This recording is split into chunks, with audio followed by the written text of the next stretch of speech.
Hello dear students, good morning all of you. आप सभी का पाइका डिफेंस एकेडमी बालेसर में हार्दिक स्वागत है।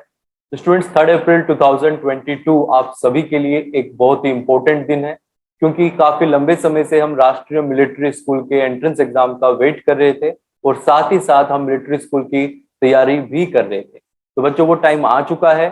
3 अप्रैल 2022 को आपका राष्ट्रीय मिलिट्री स्कूल का एंट्रेंस एग्जाम होने वाला है और मुझे उम्मीद है कि आप सभी की तैयारी बहुत ही अच्छी चल रही होगी। तो स्टूडेंट्स, आज के इस वीडियो सेशन में हम मैथमेटिक्स का एक सैंपल पेपर सॉल्व करेंगे। जो भी बच्चे क्लास 6 में एडमिशन लेने के लिए इस बार एंट्रेंस एग्जाम दे रहे हैं, उनके लिए ये सैंपल पेपर बहुत ही इंपॉर्टेंट है। तो बच्चे इस सैंपल पेपर को जरूर सॉल्व करिए। तो चलिए आज का वीडियो सेशन शुरू करते हैं। ओके स्टूडेंट्स, तो ये है हमारे सामने model question paper. Paika Defence Academy की तरफ से ये मॉडल क्वेश्चन पेपर है। क्लास 6 में बच्चों, जो भी बच्चे एडमिशन लेने के लिए इस बार एंट्रेंस एग्जाम दे रहे हैं, उन सभी के लिए ये मॉडल क्वेश्चन पेपर बहुत ही इंपॉर्टेंट है। तो इस मॉडल क्वेश्चन पेपर को बच्चों जरूर सॉल्व करिए। स्टूडेंट्स, टोटल मैथ में आपके 50 क्वेश्चंस आते हैं। इन 50 क्वेश्चन को हमने 2 पार्ट्स में करना है। आज हम 25 क्वेश्चंस करते हैं और रिमेनिंग 25 क्वेश्चन हम अगले सेशन में करेंगे।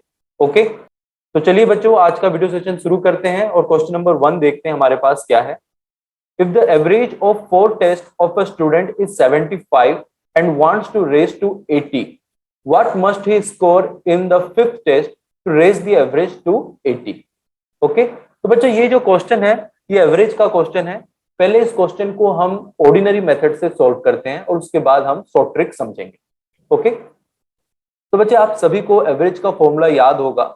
जब हमने एवरेज चैप्टर किया था तो मैंने आपको बताया था कि एवरेज का फॉर्मूला होता है हमारे पास sum of all items upon number of items। Okay, ये हमने डिस्कस किया था। तो बच्चे यहाँ पे बात हो रही है टेस्ट की। तो इन्होंने कहा है कि 4 टेस्ट का जो एवरेज है वो कितना है, 75। तो यहाँ पे बच्चों में एवरेज की जगह 75 लिखता हूं और यहाँ पे उन्होंने कहा है सम ऑफ ऑल 4 टेस्ट। तो 4 टेस्ट का सम कितना है वो हमें नहीं पता, तो वो हमें फाइंड आउट करना है।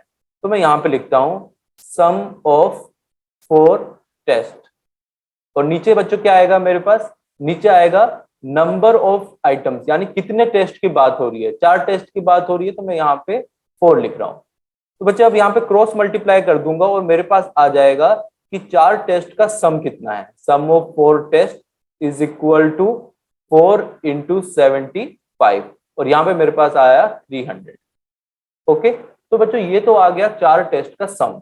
बट इन्होंने यहाँ पे कहा है कि 5वें टेस्ट में वो कितने मार्क्स रखें कि उनका एवरेज जो 75 है वो एवरेज बढ़कर कितना हो जाए, 80।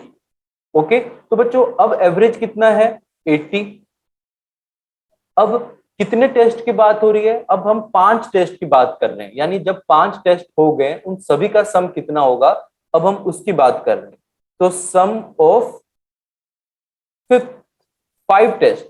ओके, 5 टेस्ट का सम कितना होगा, अभी हम वो फाइंड आउट करेंगे। और नीचे क्या आएगा, 5, क्योंकि नीचे बात हो रही है नंबर ऑफ टेस्ट की। तो यहाँ पे मल्टीप्लाई किया तो सम ऑफ 5 टेस्ट, 5 टेस्ट का सम कितना आ गया बच्चों मेरे पास, 5 इंटू 80 और ये मेरे पास आया 400। ओके, अभी इन्होंने हमें फाइंड आउट करने को कहा है कि बताओ कि उसने 5th टेस्ट में, यानी जो उसका 5वां एग्जाम हुआ था, उस 5th टेस्ट में उसने कितने मार्क्स ऑब्टेन किए हैं। तो बच्चों ध्यान से देखो, मैं आपको यहाँ पे समझाता हूँ। First test, second test, third test, fourth test and 5th test. Okay, अब बच्चों यहाँ पे 4 टेस्ट तक उनके मार्क्स कितने हैं, 300। 4th टेस्ट तक उनके मार्क्स जो हैं वो है 300 और 5 टेस्ट तक, यानी 1 से लेकर 5 तक जो अगर मैं सम निकालूं तो यहां तक के जो सम है 5 टेस्ट के वो कितने हैं, 400। हमसे बच्चों पूछा गया है कि आप बताइए कि इस 5th टेस्ट में उसने कितने मार्क्स ऑब्टेन किए। ओके, तो बच्चे टोटल 400 मार्क्स उसने ऑब्टेन किए हैं 5 टेस्ट में। तो अगर मैं 400 में से इस 300 को माइनस कर दूं, अगर इस 400 में से मैं इस 300 को हटा दूं, माइनस कर दूं, तो मेरे पास 5वें टेस्ट का मार्क्स कितना आ गया, 100। यानी उसने 5th टेस्ट में कितने मार्क्स ऑब्टेन किए हैं, 100। तो आपका आंसर क्या हो जाएगा, 100। ओके, तो बच्चों ये जो मेथड था ये तो थोड़ा लॉन्ग मेथड था और ये ऑर्डिनरी मेथड था जो हम आमतौर पर स्कूल में पढ़ते हैं। बट हमें लॉन्ग मेथड यूज नहीं करना है। अब हम जानेंगे इसका शॉर्टकट मेथड। ओके, तो बच्चों देखो ध्यान से, जब मैंने आपको एवरेज चैप्टर पढ़ाया था तो मैंने आपको स्टार्टिंग में बताया था कि एवरेज में अगर इस तरीके का कोई भी क्वेश्चन आता है जिसमें आपका एवरेज बढ़ रहा है, इंक्रीज हो रहा है या डिक्रीज हो रहा है, उस केस में अगर आपसे कोई क्वेश्चन पूछा जाता है इस तरीके का तो हम कैसे फाइंड आउट कर सकते हैं। तो बच्चों यहाँ पे उन्होंने कहा है कि बताइए कि फिफ्थ टेस्ट में वो कितने मार्क्स ऑब्टेन करें। तो बच्चों इसमें फॉर्मूला हमारे पास क्या था? फॉर्मूला हमारे पास था इसको फाइंड आउट करने का ओल्ड एवरेज। मैंने आपको पहले ही बताया था ओल्ड एवरेज, अगर इंक्रीज हो रहा है आपका एवरेज, अगर इंक्रीज हो रहा है तो आप प्लस यूज करेंगे, और अगर डिक्रीज हो रहा है एवरेज तो माइनस यूज करेंगे। इसलिए मैं यहाँ पे प्लस माइनस लिख रहा हूं। और यहाँ पे क्या आता है अपने पास? Increase in average, increase in average into total number of items. ठीक है, total number of items.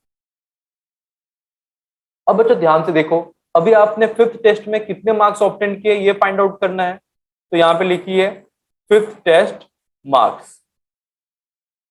Okay, तो यहाँ पे ओल्ड एवरेज कितना है आपके पास? पुराना एवरेज आपके पास 75 है।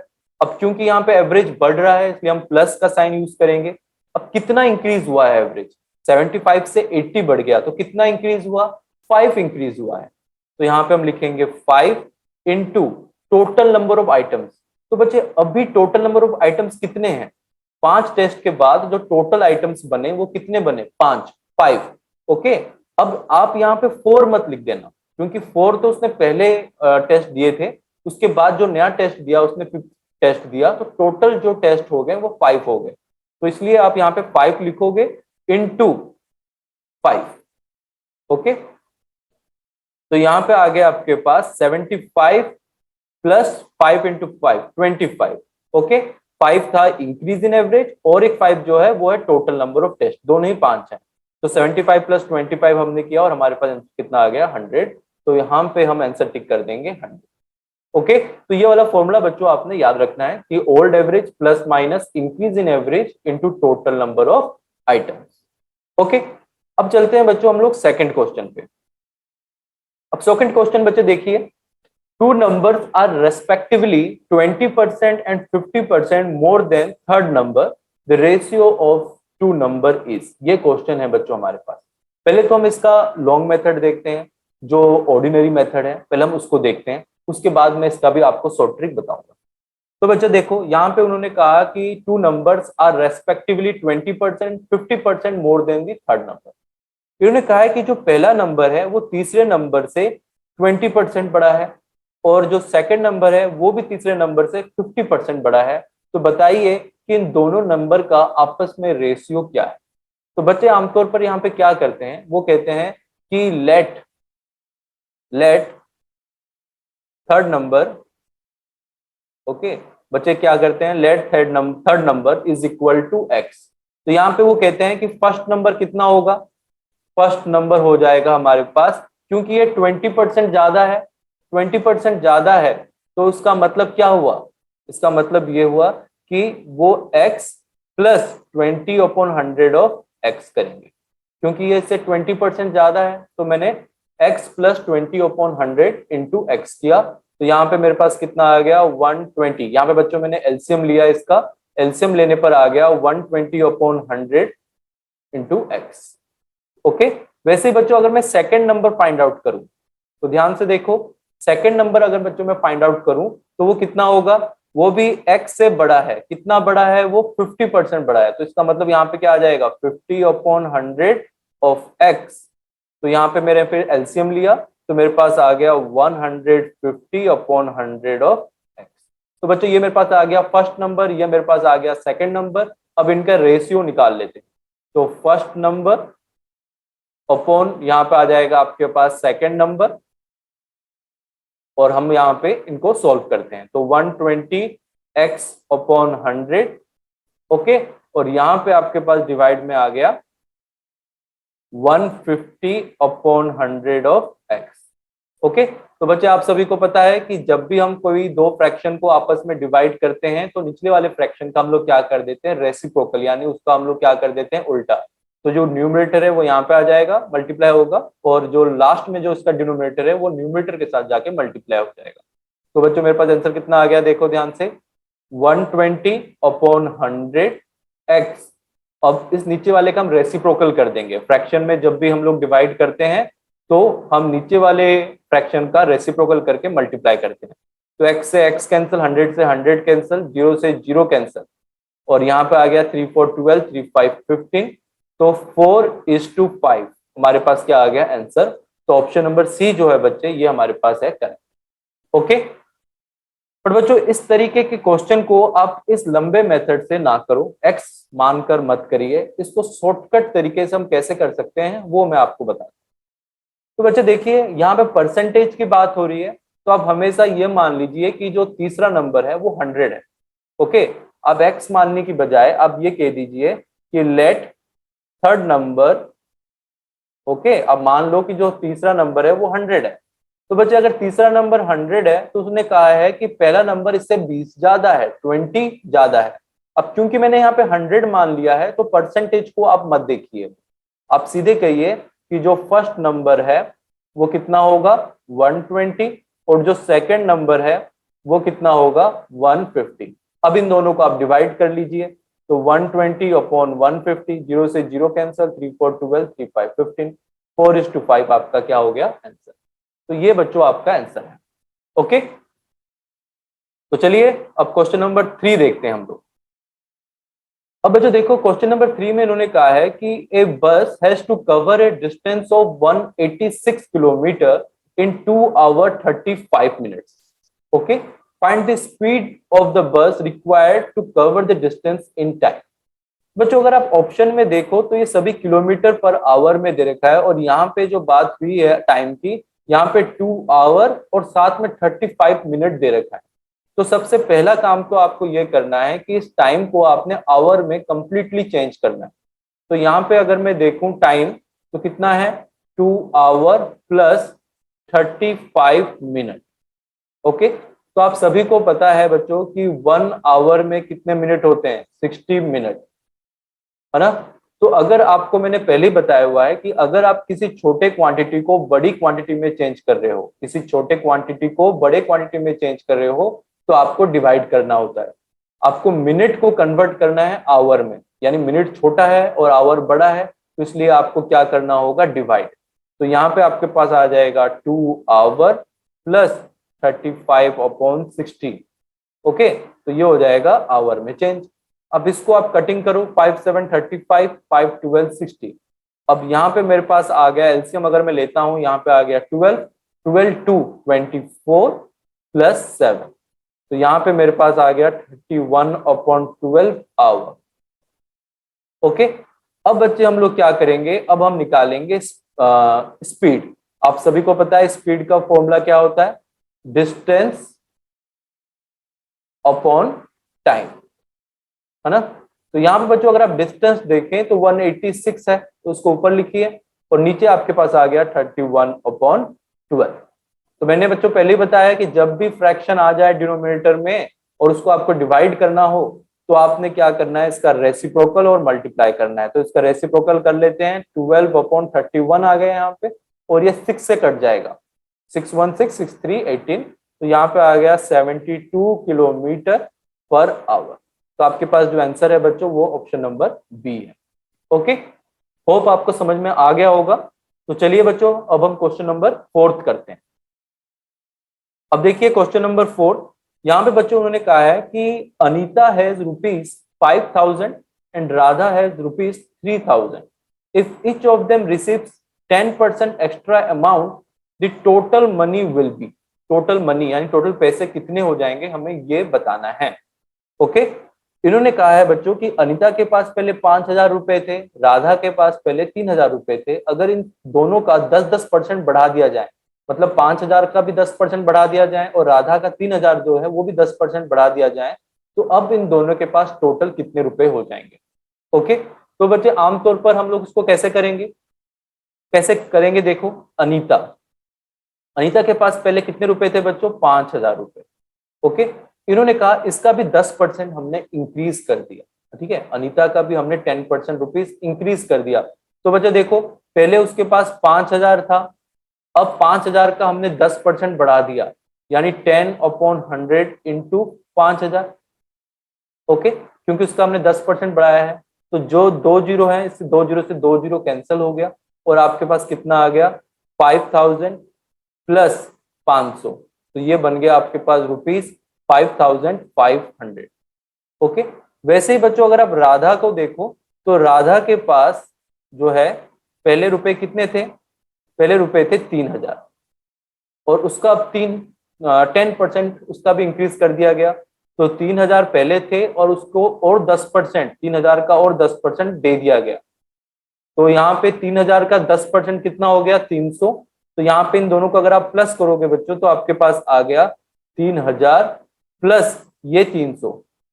ओके, तो राधा के पास कितने रुपए हो गए, देखो ध्यान से, राधा के पास आपके रुपए हो गए रुपीज 3,300। अब इन्होंने हमसे पूछा है कि टोटल कितने रुपए हैं राधा और अनीता दोनों के पास।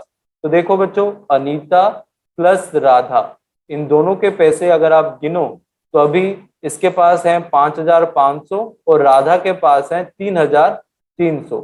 इन दोनों को अगर मैं प्लस कर दूं तो मेरे पास आ गया 8,800। तो आपके पास आंसर क्या आएगा, ऑप्शन नंबर बी। ओके, तो बच्चे इस तरीके के क्वेश्चन को भी हम इतने लंबे मेथड से सॉल्व नहीं करेंगे। अब ध्यान से इस शॉर्ट ट्रिक को समझने की कोशिश करो। देखो बच्चों, यहाँ पे उन्होंने कहा है कि राधा के पास 5,000 रुपए थे, सॉरी अनीता के पास 5,000 रुपए थे और राधा के पास 3,000 रुपए थे, दोनों के 10-10% बढ़ा दिए गए हैं। तो बताइए कितने रुपए अभी टोटल इनके पास हो गए।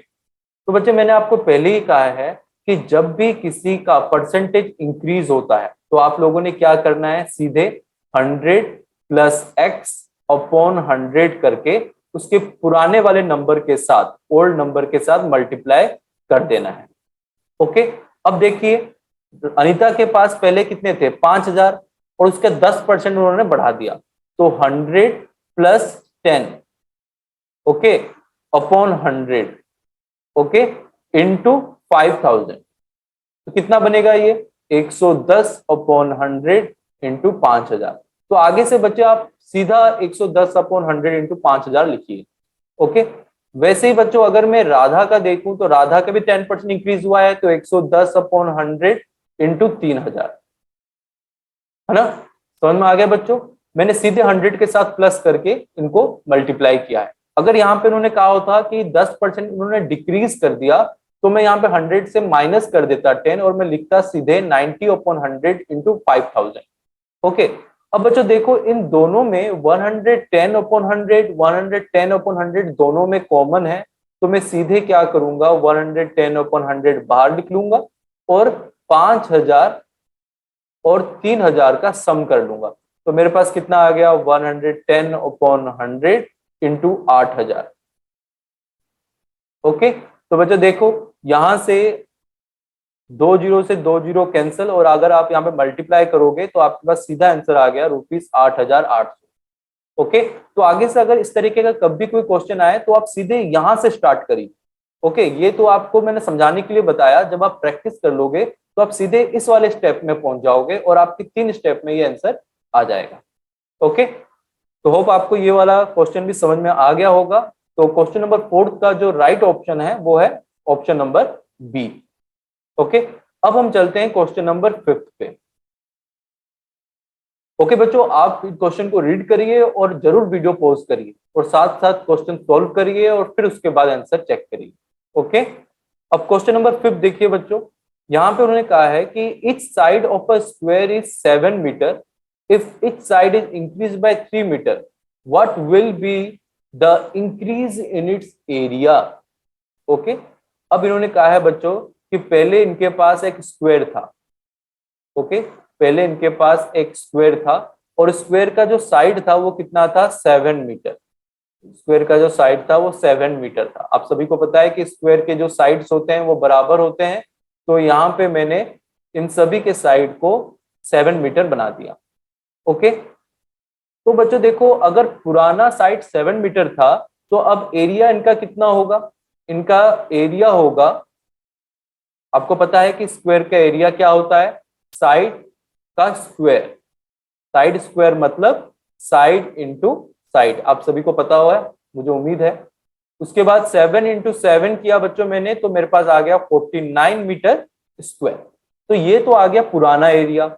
अब इन्होंने कहा कि अगर इनके साइड को 3 मीटर बढ़ा दिया जाए, हर एक साइड को अगर मैं 3-3 मीटर बढ़ा दूं, तो अब इनका नया एरिया कितना बढ़ जाएगा। तो बच्चे देखो, अगर मैं इस साइड को 3 मीटर बढ़ा दूं, तो यहाँ पे ये 3 मीटर, यहाँ पे भी ये 3 मीटर बढ़ गया। तो अगर मैं 3 मीटर बढ़ा दूं, तो पुराना साइड था 7 मीटर। ओके, अब मैंने 3 मीटर और बढ़ा दिया, तो अब नया साइड कितना आ गया बच्चों मेरे पास, 10 मीटर। क्योंकि पहले साइड था 7 मीटर, अब मैंने 3 और बढ़ा दिया, तो अब मेरे पास साइड कितना हो गया, 10 मीटर।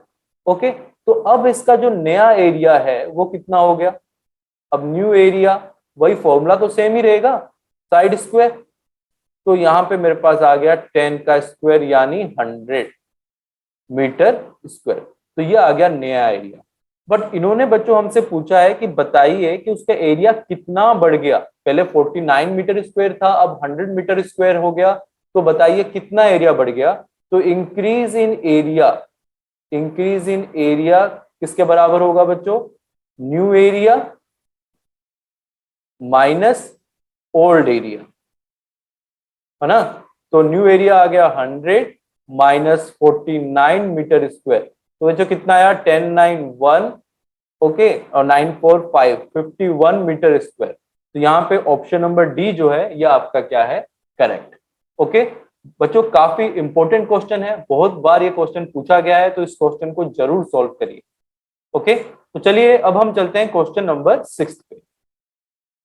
अब बच्चे क्वेश्चन नंबर 6 देखिए, राइट 200, 5 एंड 500 इन डेसिमल। तो ये बच्चों डेसिमल चैप्टर से ये क्वेश्चन पूछा गया है। इन्होंने कहा है 205 एंड 500 इन डेसिमल।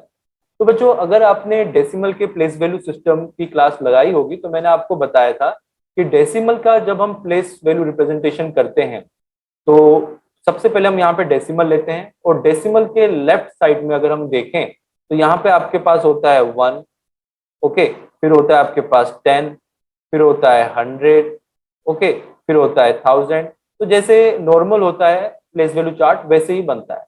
बट अगर मैं राइट साइड में देखूं, तो यहाँ पे अपने पास स्टार्ट होता है 10 से, TENTHS, उसके बाद 100, HUNDRED अब यहाँ पे इस साइड अगर हम जाएं तो मल्टीप्लाई करते हैं, जैसे कि 1 प्लेस है तो उसका मतलब है इंटू 1, 10 प्लेस है मतलब इंटू 10, 100 प्लेस है मतलब इंटू 100। ओके, बट अगर हम राइट साइड में जाते हैं तो हम डिवाइड करते हैं, 10 मतलब 1/10, 100 मतलब 1/100। ओके, डिवाइड करते हैं।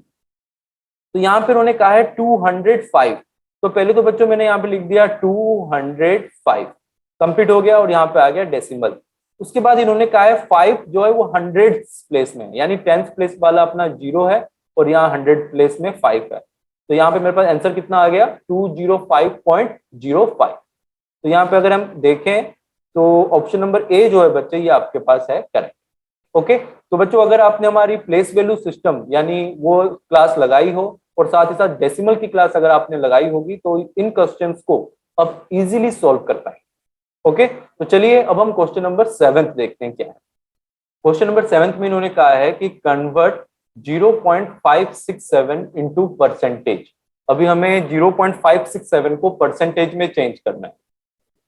ओके, तो बच्चे यहाँ पे ये डेसिमल में दे रखा है, और इस डेसिमल को हमने परसेंटेज में चेंज करना है। तो बच्चे देखो, सबसे पहले 0.567 इसको मैं कन्वर्ट करता हूं फ्रैक्शन में। तो 567, और डेसिमल के बाद कितने नंबर है, 3 नंबर हैं, तो यहाँ पे मैं यहाँ 3 जीरो लगाऊंगा, यानी 1000 मैं लिखूंगा डिनोमिनेटर में। अब बच्चे मैंने आपको पहले ही बताया कि जब भी किसी नंबर को आपने परसेंटेज में चेंज करना है तो इंटू 100 करना पड़ता है। तो मैंने यहाँ पे इंटू 100 किया, 2 जीरो से 2 जीरो कैंसिल हो गया, और यहाँ पे सिर्फ 10 रह गया, यानी सिर्फ एक जीरो रह गया। तो पीछे से 567 के पीछे से आप एक नंबर छोड़कर डेसिमल लगाइए, तो 7, उसके बाद डेसिमल, और ये 6 और 5। तो आंसर कितना आया, 56.7। और यहाँ पे अगर मैं देखूं तो ये वाला आंसर करेक्ट है। तो 56.7 परसेंटेज इसका आंसर होगा। ओके, मुझे उम्मीद है कि आप में से बहुत से बच्चों ने इसका जवाब सही दिया होगा, क्योंकि ये बहुत ही सिंपल क्वेश्चन है। तो चलिए बच्चों, अब हम क्वेश्चन नंबर 8 की तरफ चलते हैं। यहाँ पे बच्चों उन्होंने कहा है कि Vinayak's dad has a big farm house, he goes there every weekend to have fun. There are 2,41,237 mango trees, 3,90,864 orange trees, 2,23,729 apple trees that grow on the farm. What is the total number of trees on the farm? Okay, तो बच्चे question बहुत ही simple है, बस आपको समझना है इस क्वेश्चन में करना क्या है। तो बच्चे उन्होंने कहा है कि विनायक के डैड का एक फार्म हाउस है जहां पे 2,41,237 मैंगो ट्रीज हैं। ओके, मैंगो ट्रीज बच्चे कितने हैं उनके पास? मैंगो ट्रीज अगर आप गिनोगे तो है 2,41,237। वैसे अगर आप वहां पे ऑरेंज ट्रीज गिनोगे, अगर आप ऑरेंज ट्रीज गिनोगे तो वो कितने हैं? 2,23,729।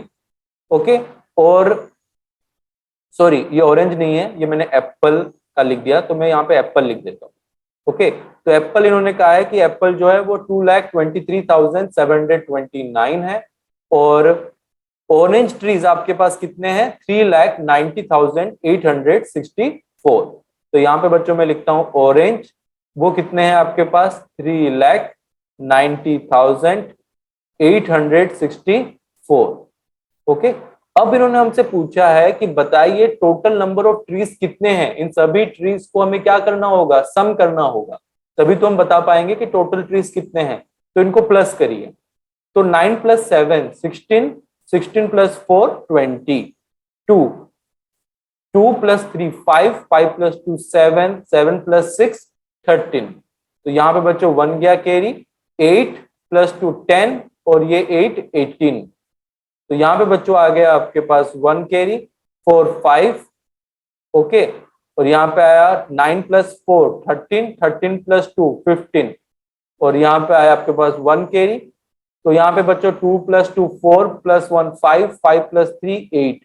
तो 8,55,830 ट्रीज।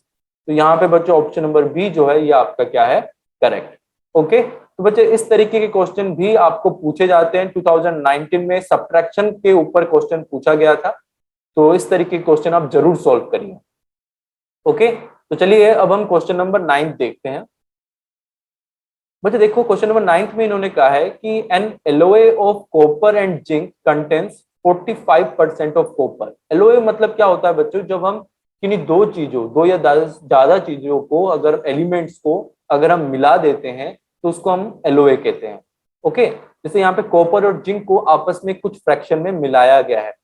ओके, तो यहाँ पे उन्होंने कहा कि उस एलोए में जो 45% कॉपर है और बाकी जो है वो जिंक है। तो उन्होंने पूछा है कि बताइए 20 केजी में, 20 केजी एलोए में जिंक कितना है? 20 केजी एलोए में जिंक कितना होगा वो हमें बताना है। ओके, तो बच्चे देखो, उस एलोए को अगर हम देखें, वो एलोए जो है वो दो चीजों से बना है। किससे? एक तो कॉपर और दूसरा जिंक से। अब इन्होंने कहा है कि 45% उसमें कॉपर है, तो 100 में से बच्चों अगर 45 यहाँ पे हमने रख दिया तो बाकी कितना बच गया? 55%, है ना? तो यानी 55% उसमें क्या है? जिंक है। अब इन्होंने कहा है कि बताइए कि अगर 20 केजी का आपके पास एलोए है तो उसमें जिंक कितना होगा? तो बच्चे बहुत ही सिंपल है, 20 केजी का हम 55% निकाल लेंगे, तो 55% क्या है हमारे पास? जिंक होगा। तो हम सिंपल यहाँ पे लिखेंगे weight of zinc, weight of zinc कितना होगा आपके पास? 55/100 इंटू 20। तो बच्चे देखो 20 से 5 गया 100, तो यहाँ पे 11 आ गया, तो आपके पास आंसर कितना आ गया? 11 केजी। इसका मतलब 20 में से 11 केजी जो है ये आपका जिंक है ना? बहुत सिंपल क्वेश्चन, बट आपको बस समझना है इस क्वेश्चन को सॉल्व कैसे करें। ओके, तो चलिए अब हम क्वेश्चन नंबर 10 देखते हैं। बच्चों देखिए क्वेश्चन नंबर 10 में उन्होंने कहा है कि triangle in which one angle is equal to the sum of other two angle will be a. आपको कहा गया है कि मान लीजिए कि आपके पास एक ट्रायंगल है, मान लीजिए आपके पास एक ट्रायंगल है, और इन्होंने कहा है कि उस ट्रायंगल में दो एंगल का सम, ये जो दो एंगल हैं उन दोनों एंगल का सम जो है वो इक्वल है किसके, तीसरे एंगल के, इक्वल है तीसरे एंगल के। ठीक है, इस एंगल के सम के बराबर है। मान लो ये x है, ये y है और ये z है, तो उन्होंने कहा है कि x प्लस वाई जो है वो z के बराबर है। ऐसा किस ट्रायंगल में पॉसिबल है? तो बच्चे सबसे पहला उन्होंने कहा है इक्विलेटरल ट्रायंगल से हम लोग स्टार्ट करते हैं। आप सभी को पता है बच्चों कि इक्विलेटरल ट्रायंगल में हर एक एंगल का सम 60 होता है। ओके, तो बच्चे देखो ये भी 60 होगा, ये भी 60 होगा, ये भी 60 होगा। अगर हम किसी दो एंगल को प्लस करें तो कितना आ रहा है, 120। तो क्या ये तीसरे एंगल के बराबर है? नहीं है। इसका मतलब इक्विलेटरल ट्रायंगल वाला ऑप्शन तो हमारा गलत है। ओके, स्केलिन ट्रायंगल फिर कहा गया है। अब स्केलिन ट्रायंगल बच्चे किसको कहते हैं? वो एंगल जिसमें तीनों साइड एक दूसरे के बराबर नहीं होते उनको हम लोग स्केलिन ट्रायंगल कहते हैं। ओके, स्केलिन ट्रायंगल किसको कहते हैं? जिसमें तीनों साइड एक दूसरे के बराबर नहीं होते हैं, उसको हम लोग स्केलिन ट्रायंगल कहते हैं। अब आ गया राइट एंगल ट्रायंगल। क्या राइट एंगल ट्रायंगल में ऐसा पॉसिबल है? तो बच्चे देखो, राइट एंगल ट्रायंगल है, मान लो ये एक राइट एंगल ट्रायंगल है और ये वाला एंगल है आपके पास x, ये वाला एंगल है y और ये वाला एंगल आपके पास है z। ओके, आप सभी को पता है बच्चों कि इन तीनों एंगल का सम कितना होता है, 180 डिग्री। किसी भी एक ट्रायंगल का सम 180 डिग्री होगा। अब क्योंकि ये राइट एंगल ट्रायंगल है तो यहाँ पे बच्चों z का जो एंगल है वो है 90 डिग्री, है ना। अब इस 90 को बच्चों अगर मैं उस साइड ले जाऊं तो 180 डिग्री माइनस 90 डिग्री, अब मेरे पास कितना आ गया, 90 डिग्री। यानी इन दोनों एंगल का सम कितना है, 90 डिग्री। इन दोनों एंगल का सम कितना है, 90 डिग्री। और तीसरा एंगल जो है वो भी कितना है, 90 डिग्री। तो इसका मतलब हुआ कि इन दोनों एंगल का सम तीसरे एंगल के बराबर है। तो इसलिए राइट एंगल ट्रायंगल में यह पॉसिबल है कि दो एंगल का सम तीसरे एंगल के बराबर होगा। ओके, तो इसका आंसर हो गया ए, राइट एंगल ट्रायंगल। अब बच्चे हम लोग चलते हैं क्वेश्चन नंबर 11 पे। यहां पर उन्होंने कहा है the cost of 35 ceiling fan is ₹43,050। How much does each fan cost? तो बच्चे देखो, जब भी वन का पूछा हो, ज्यादा का दे रखा हो और एक का पूछा हो, तो हमने यूनिटरी मेथड में पढ़ा था कि उनको हम लोग आपस में डिवाइड करते हैं। तो यहाँ पे उन्होंने कहा है कि 35, ओके, 35 पेन का कॉस्ट कितना है, ₹43,050।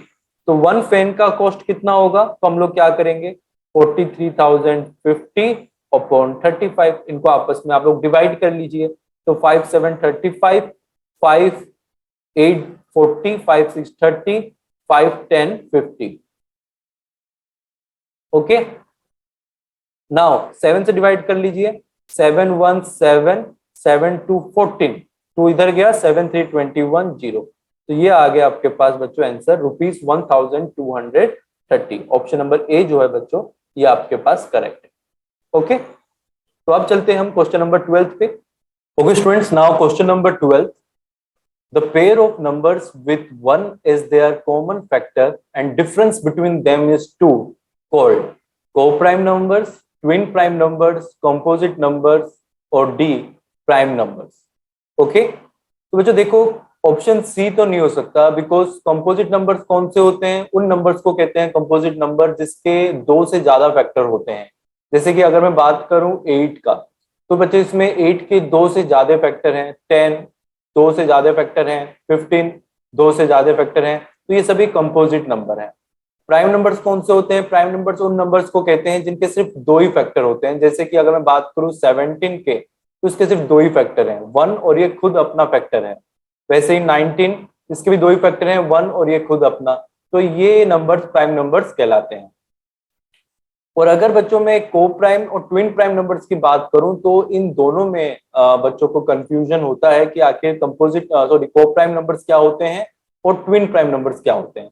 तो बच्चों मैं यहाँ पे लिखता हूँ पहले को प्राइम नंबर्स, ओके, और इसको पहले हम समझेंगे और इसका कंपैरिजन करेंगे हम लोग ट्विन प्राइम नंबर्स के साथ, ओके, और हम लोग क्लियर करेंगे आखिर ये क्या होते हैं।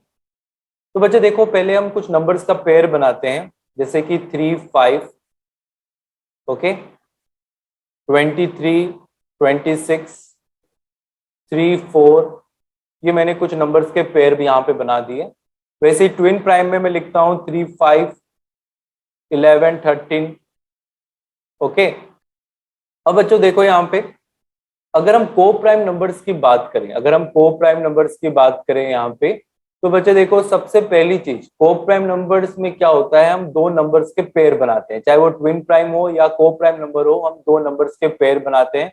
बट को प्राइम नंबर्स में जो दोनों नंबर्स हमने लिए हैं उनमें कोई भी एक नंबर इवन नंबर, कोई भी एक नंबर जो है वो कंपोजिट नंबर हो सकता है, वो प्राइम नंबर होगा ये जरूरी नहीं है, वो कंपोजिट नंबर भी हो सकता है। बट अगर मैं ट्विन प्राइम नंबर्स की बात करूं तो इसमें दोनों के दोनों नंबर वो आपके प्राइम नंबर होने चाहिए। तो पहला डिफरेंस तो ये है कि को प्राइम नंबर में जरूरी नहीं है कि दोनों नंबर प्राइम नंबर हो, बट ट्विन प्राइम नंबर में जरूरी है कि दोनों नंबर प्राइम नंबर हो। दूसरी चीज जो दोनों में कॉमन है वो ये है कि को प्राइम नंबर हो या ट्विन प्राइम नंबर हो, जो हमने पेयर बनाया है नंबर्स का, उन दोनों नंबर का सिर्फ एक ही कॉमन फैक्टर होगा और वो कौन होगा, 1, और वो कौन होगा 1। वैसे 3 और 5 का भी सिर्फ एक ही कॉमन फैक्टर है, वो कौन है, 1, ओके। तो को प्राइम नंबर हो या ट्विन प्राइम नंबर हो, सबसे पहली चीज कि ट्विन प्राइम हो या को प्राइम हो, उनका एक ही कॉमन फैक्टर होगा 1, ओके। तीसरा जो डिफरेंस है इन दोनों में वो ये है कि को प्राइम नंबर की अगर मैं बात करूं तो यहाँ पे इन दोनों नंबर के पेयर के बीच का डिफरेंस वो हमेशा 2 नहीं होता। जैसे कि यहाँ पे डिफरेंस 2 है, यहाँ पे डिफरेंस 3 है और यहाँ पे डिफरेंस 1 है। बट अगर ट्विन प्राइम नंबर्स की बात करें तो 3 और 5 के बीच का जो डिफरेंस है वो कितना है, यहाँ पे 2। 11 और 13 के बीच का जो डिफरेंस है वो कितना है, 2, ओके। तो अगर मैं कुल मिला के ये बताऊं तो को प्राइम नंबर्स वो नंबर्स होते हैं जहां पे दो नंबर के पेयर होते हैं और उनका कॉमन फैक्टर जो है वो 1 होता है, और इसमें जरूरी नहीं है कि जो नंबर्स हैं वो दोनों के दोनों नंबर प्राइम नंबर हो। बट ट्विन प्राइम में क्या होता है, ये दो प्राइम नंबर का पेयर होता है, याद रखना है कि ये दो प्राइम नंबर का पेयर होता है और जिनका कॉमन फैक्टर 1 होता है और उनके बीच का डिफरेंस 2 होता है। और यहाँ पे हमसे यही पूछा गया था कि दोनों नंबर का पेयर ऐसा हो जिनका सिर्फ 1 एक कॉमन फैक्टर हो और उनके बीच का डिफरेंस 2 हो, तो हमने कह दिया उन नंबर्स को हम लोग क्या कहते हैं, ट्विन प्राइम नंबर्स, ओके। तो बच्चे ये क्वेश्चन नंबर 12 भी हमारा सॉल्व हो गया। अब हम चलते हैं क्वेश्चन नंबर 13 पे। तो बच्चे देखिए क्वेश्चन नंबर 13, यहाँ पे इन्होंने कहा है कि which is the largest 4 digit number that is divisible by 5, 19 and 25। तो बच्चे इस तरीके के क्वेश्चन भी हमने पहले किए हुए थे। मैंने आपको कहा था जब भी इस तरीके का क्वेश्चन आए तो आपने सबसे पहले क्या निकालना है, एलसीएम। एलसीएम किसका निकालना है अपने, 5, 19 और 25 का हम लोग क्या निकाल लेंगे, एलसीएम। तो बच्चे अगर मैं इसका एलसीएम निकालूं 5, 19 और 25 का, तो देखिए 515, यहाँ पे आया 19 और यहाँ पे आया 5। अब इनका एलसीएम कितना आ गया मेरे पास, 19 इंटू 5 इंटू 5। इनका एलसीएम अगर हम निकालें तो देखिए 19 इंटू 25 हम पहले करते हैं। 19 इंटू 25 अगर मैं करता हूं तो 5 9 45 और यहाँ पे 4 गया कैरी, तो ये बन गया 95 और यहाँ पे 2 9 18 38, तो यहाँ पे आ गया 475।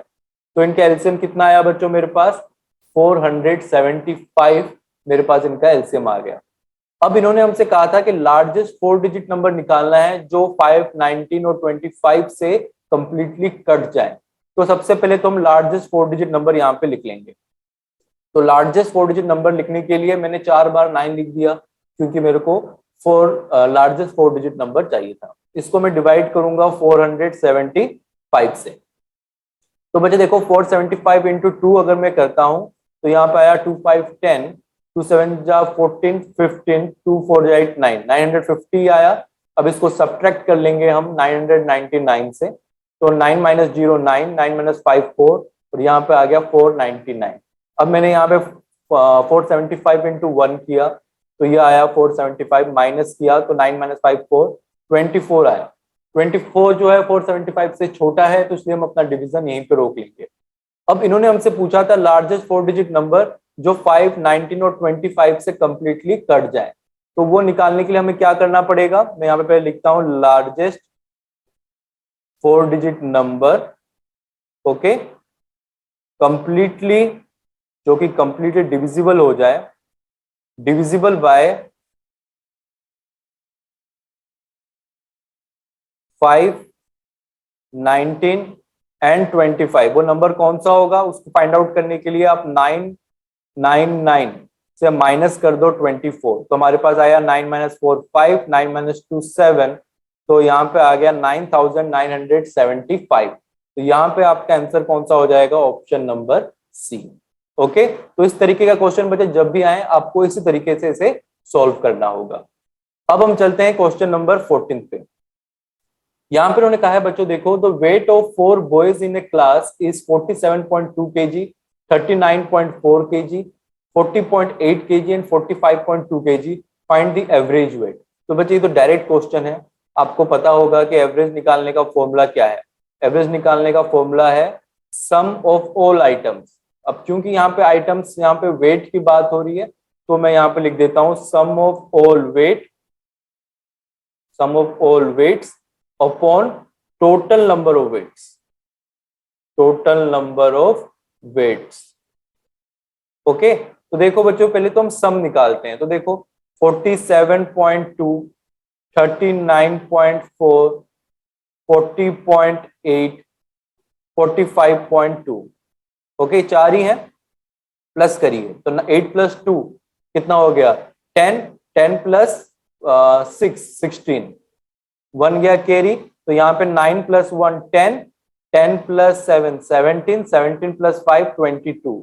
अब यहाँ पे 2 आ गया कैरी, तो यहाँ पे देखो 5 6 9, 9 + 4 13, 13 + 4 17, तो 172.6 ये तो हमारे पास आ गया sum of all weights upon total number of weights. अब वेट्स आपने कितने लिए, 1 2 3 4, तो डिवाइडेड बाय 4, डिवाइड करिए 4 4 16, 1 गया कैरी, 4 3 12, पॉइंट आ गया 4 1 4 5 6 2 रह गया, 4 5 20, तो 43.15।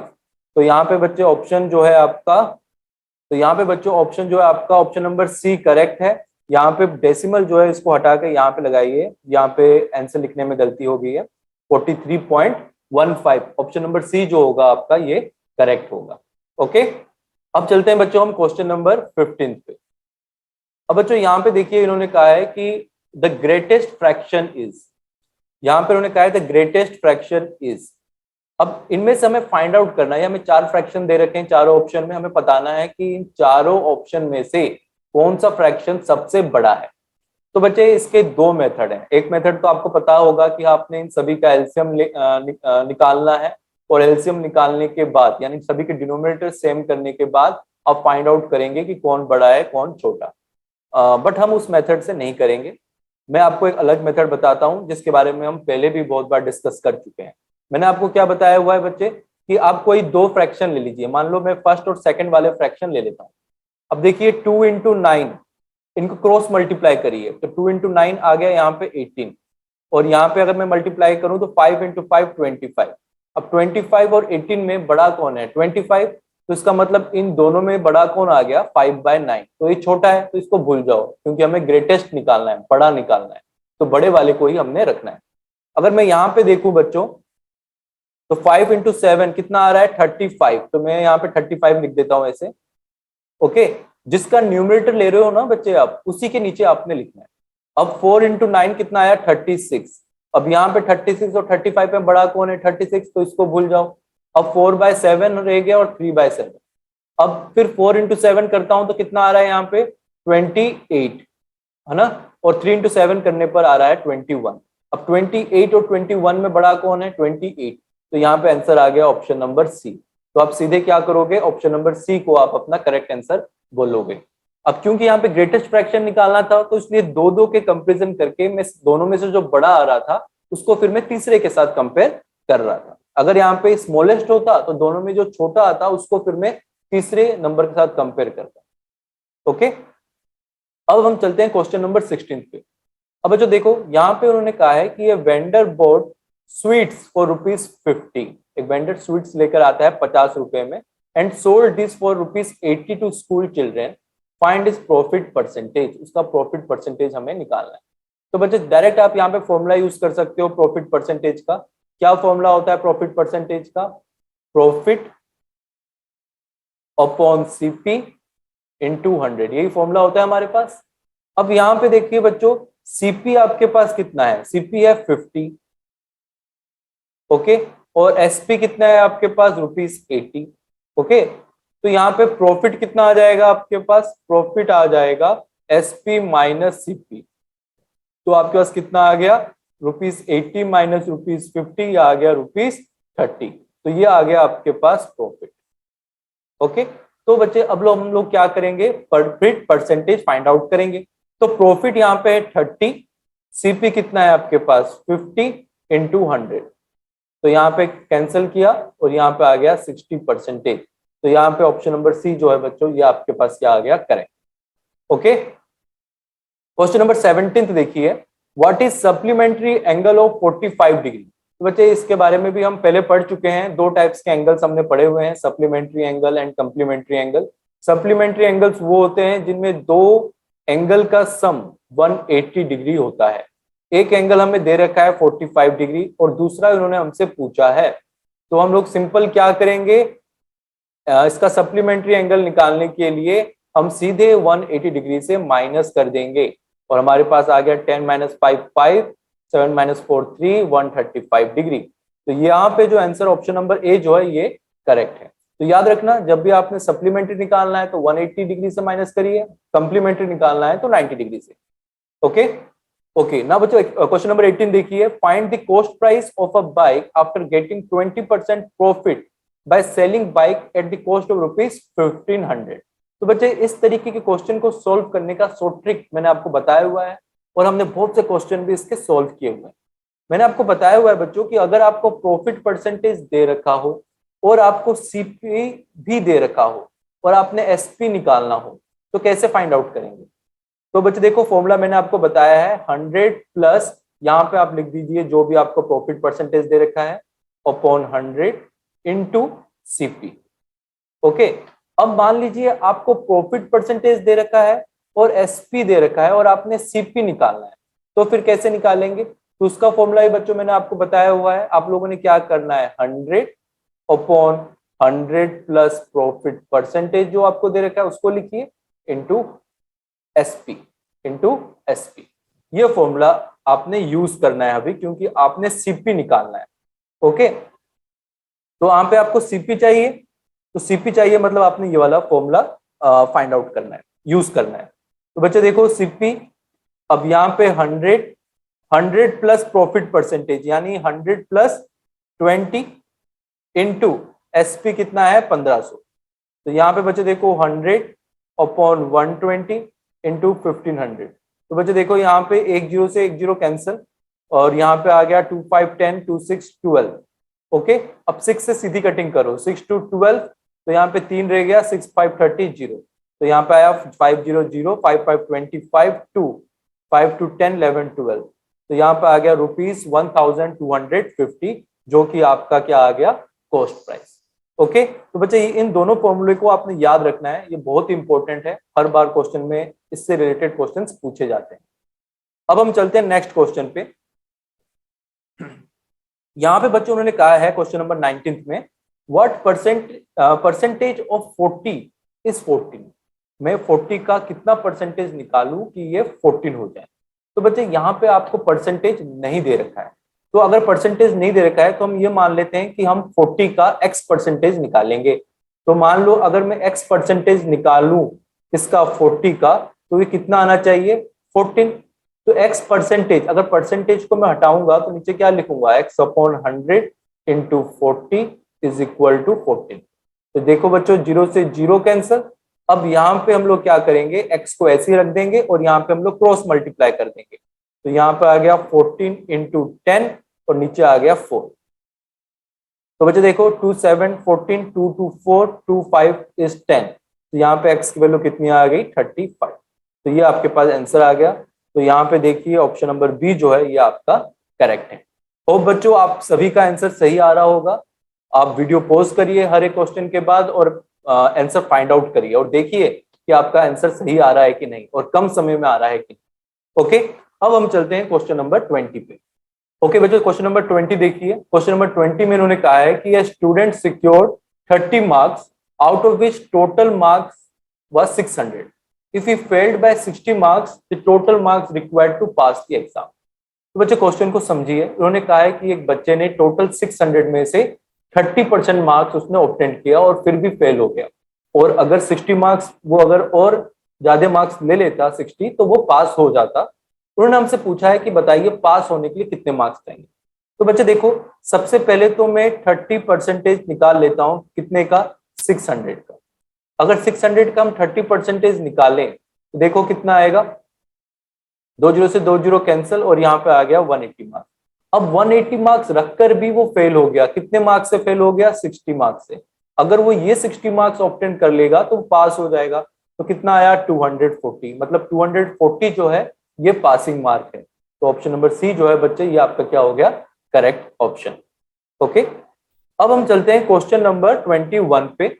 इन्होंने कहा है बच्चों कि राइट रोमन न्यूमेरल ऑफ 82। 82 का रोमन न्यूमेरल हमें फाइंड आउट करना है। अब बच्चे रोमन न्यूमेरल लिखने के हमारे पास कुछ रूल्स हैं जिसके बारे में मैंने आपको पहले ही बताया हुआ है, उसको अब हम दोबारा डिस्कशन नहीं करेंगे। तो बच्चों मैं सीधे आपको बताता हूं। तो बच्चे देखिए 82 को आपने लिखना है तो उसको हम लोग दो भागों में तोड़ते हैं, 50 प्लस 30 प्लस 2।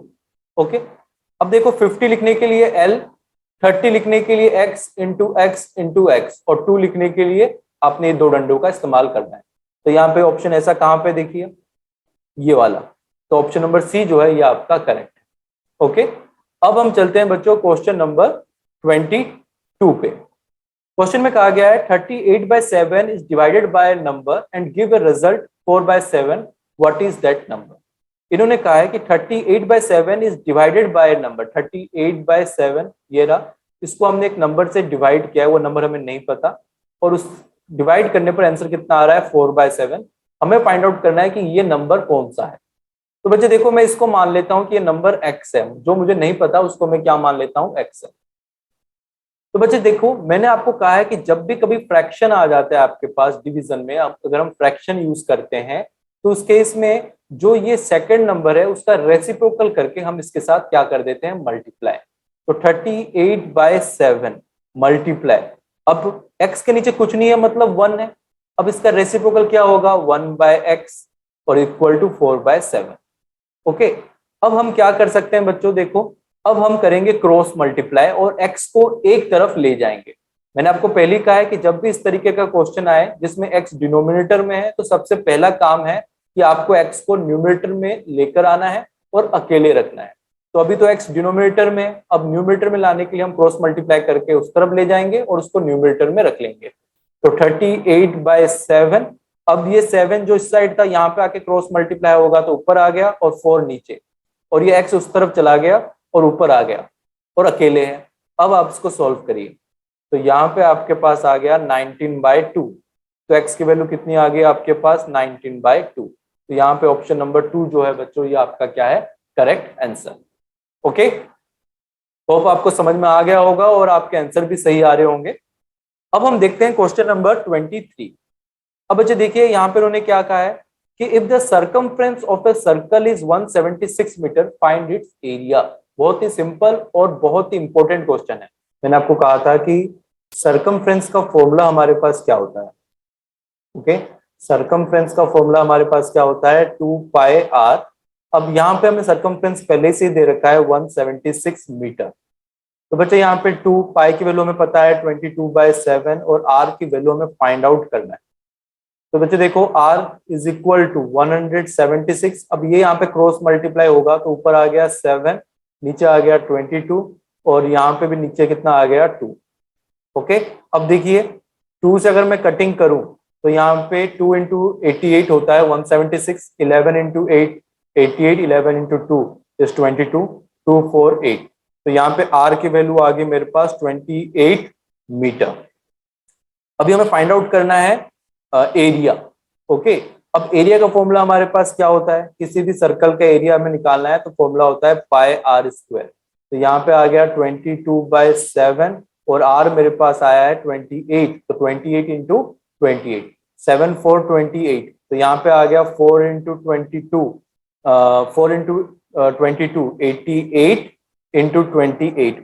अब इनको मल्टीप्लाई कर लीजिए, 88 इंटू 28 अगर मैं मल्टीप्लाई करूं तो 88 होता है 64, 88 64 प्लस 6 7 70। अब यहाँ पे आ गया बच्चों आपके पास 2 8 16, 2 8 16 17, तो यहाँ पे 4 6 7 7 14 2 4 6 4, तो ये आ गया 2464 मीटर स्क्वायर। तो यहाँ पे आंसर हो जाएगा ऑप्शन नंबर सी। ओके, अब हम चलते हैं बच्चों क्वेश्चन नंबर 24 पे। अब इन्होंने कहा है कि at the rate of 12% per annum